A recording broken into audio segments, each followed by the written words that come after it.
I am Linda Finley. I am the lead faculty for Business Architecture Institute's classes and courses in the business architecture space.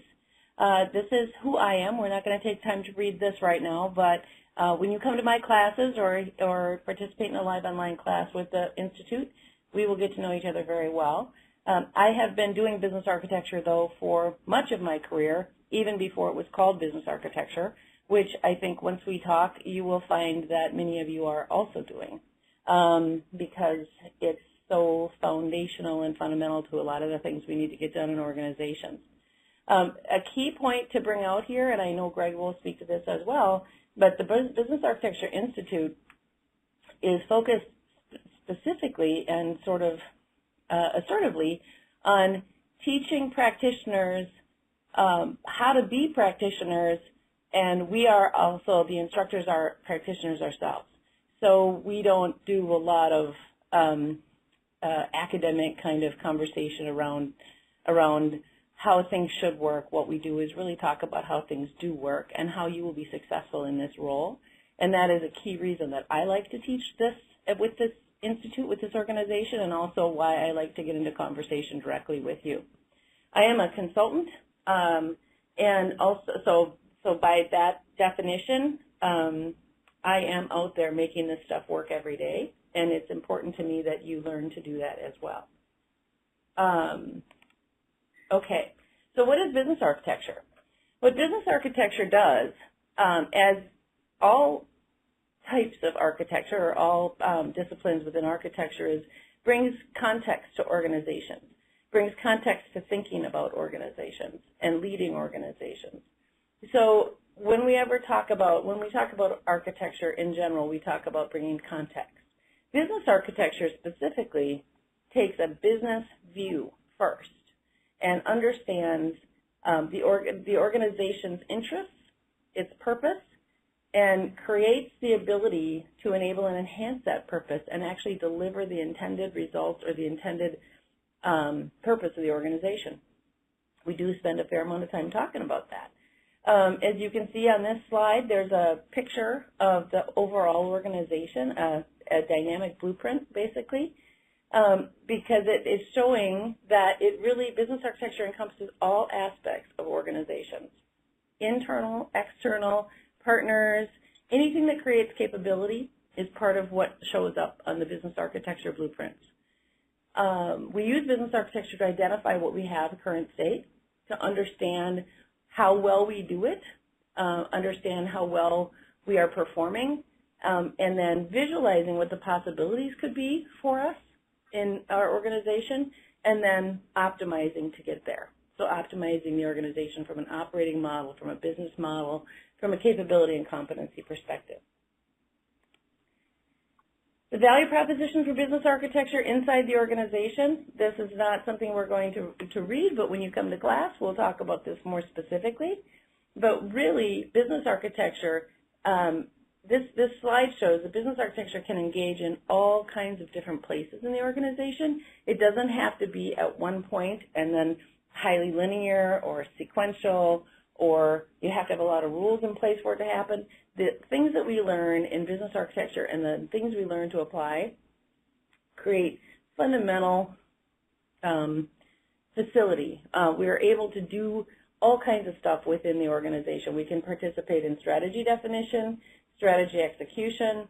We do a lot of work on analyzing what we have currently and what we have in the future as far as opportunities go and how well we're positioned to deliver on opportunities. We engage in the application lifecycle, governance of that, so we understand how well we're situated to do certain things, as I've said before, but then also what it will take to get to deliver something that the organization wants to deliver, and also the order of things. Sometimes we don't know that something needs to be fixed in order that we can start something else, and business architecture tools and techniques allow us to understand that. We learn a lot more about key performance indicators and success factors, and we manage to those. And then it goes full circle all the way back to strategy, and then how we are understanding what the organization needs to do to improve. Common pain points in organizations that call out loud and clear for business architecture. If you ever wonder if what you're working on makes sense for this organization, if you ever wonder why you're working on something, the prioritization of things, if you sometimes look around and go, do we even all understand the mission here together? Are we on the same page? If you ever wish that investments made sense to where you see things broken in the organization, those are all the kind of things that we see that call out for business architecture to be alive and coming to help in organizations. Let me talk a little bit about the skills and what we teach here in the Institute around business architecture. We focus on creating the definition and value statement for you to take back into your organization to help everyone understand and actually see more than even talk about, but actually act on the value statement, the deliverables that really help. We talk through customer profiles, how to create customer profiles, how to create value propositions, and deal with business architecture concepts. Because even though we are talking about practitioner tips, practitioner techniques, practitioner success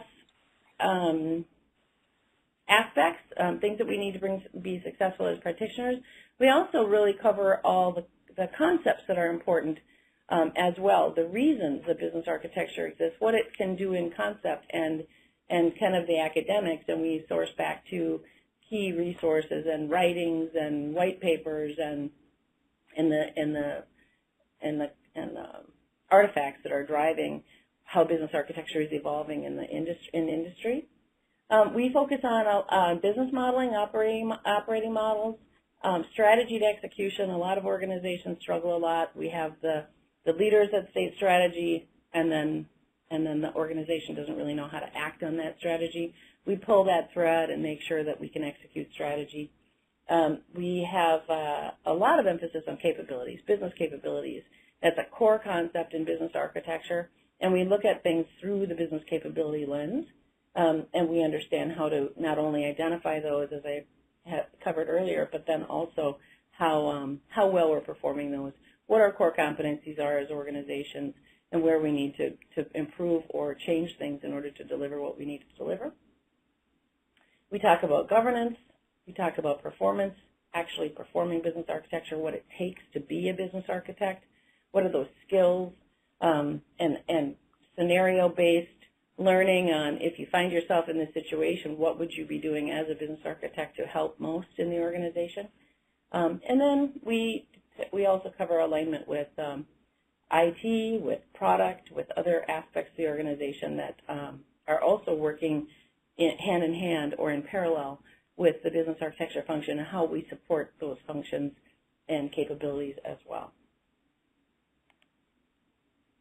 Business architects, today's business architect, I should say, as we've continued to evolve this practice and this discipline, we are creating new insight and perspective.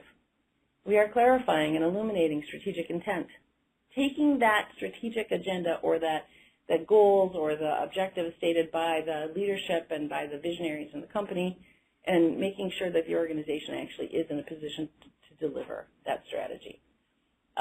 We align business strategy and action to that same point. We clarify high-level business operations. You'll be surprised, or maybe you won't, to know that a lot of organizations don't even know what they have completely. And we also identify synergistic opportunities and dependencies. Sometimes organizations are doing something really, really well, and they don't even have full understanding of how well they're performing that thing, and it could be a real opportunity in the marketplace for them. All kinds of business illumination is really what I like to refer to as helping leaders and helping everyone in the organization understand what they do well, what they don't do well, what they need to do, and then what they want to do in the future. The business case for business architecture and organizations, in addition to everything we've talked about so far, really kind of is encapsulated in this slide, where we're talking about business vision and strategy. It's articulated via the business architecture. So it is artifacts it's kind of a living, breathing thing, though, because we're talking about applying it at a project level. We're talking about applying it at a strategy level, at a strategy definition, and even in conversation, changing how we're thinking about what we're capable of doing and how we're seeking to understand that. And then by doing these things, we enable actionable deployment plans. And you can see the bullets below that describe the kinds of things we get involved with to support change, to support transformation, to support proper investing in viable future endeavors, and so on and so on. It really just gives us an opportunity to create a healthy environment from which to launch all kinds of things for organizations.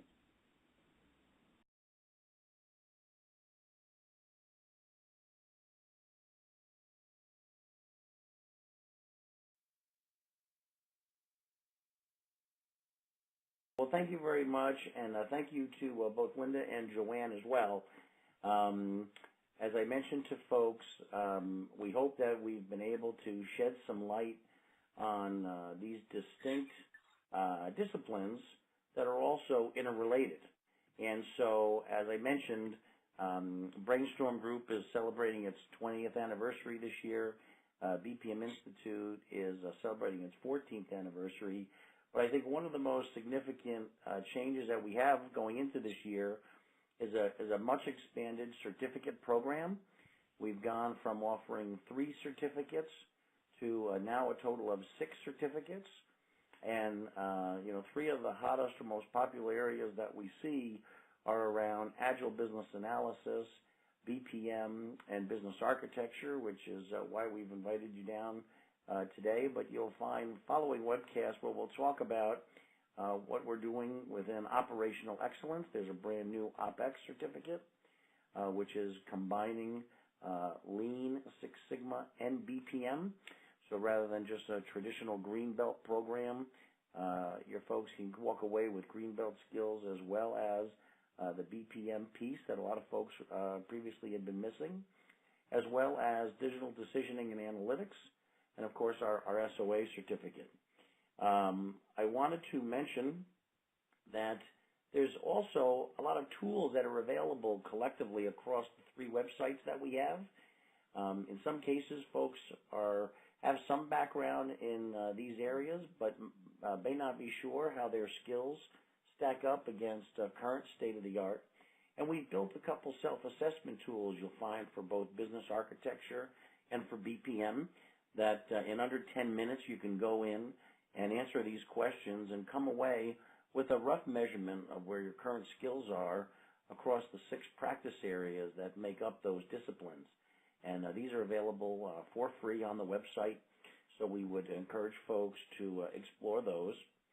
And all the courses that you find in our learning paths are available individually. But for folks that are looking to earn a professional certificate in any of those 6 areas that I mentioned, by following down those learning paths, that would be a 8-course program. We have recommended core and recommended elective courses, but you do have the ability to customize your path through the catalog based on your work experience or previous training that you may have taken in other places or at your own company.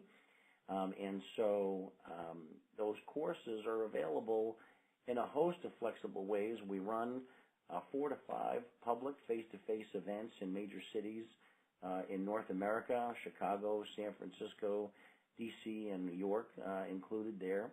We also provide group training, both in-house and online. And we also offer 2 different forms of e-learning. So we have converted virtually all our courses to be available on demand. So those are self-paced modules, approximately 45 minutes long, that you can take at your leisure. And we also run our second flavor of e-learning is something we call Live Online, which is a live instructor, completely interactive over the website. We run about 100 live online classes a year, and a good option if you've either taking training by yourself or you have a small group, less than 6 people, the next best thing to having our instructors on site with you at your location. And certain organizations like to budget for these things in different ways. You are free to buy courses on an a la carte basis, and they will all count towards the certificate program. Other organizations that we work with like to budget for this and purchase packages for their colleagues and coworkers that include all 8 courses that you need in order to earn the certificate and to prepare for certification exams. And each of these packages represents a combination of different delivery methods, so you're free to choose. Our blended package is also new for this year that provides folks the ability to take 4 classes face-to-face at any of our events, and then 4 classes through any phase of e-learning that works for your schedule. And so we appreciate your time, and we hope that we've been able to shed some light on these different disciplines and some of your options for 2017. We're happy to schedule a consultation with you at any point in time. Feel free to reach out to myself or our client services department. We also have a schedule an appointment tool that you can use. And we wish you all the best with your skills development in 2017 and look forward to the opportunity to work together. Thank you very much, and thank you again, Joanne Carswell, Linda Finley, and Andrew Spanny. Bye-bye now.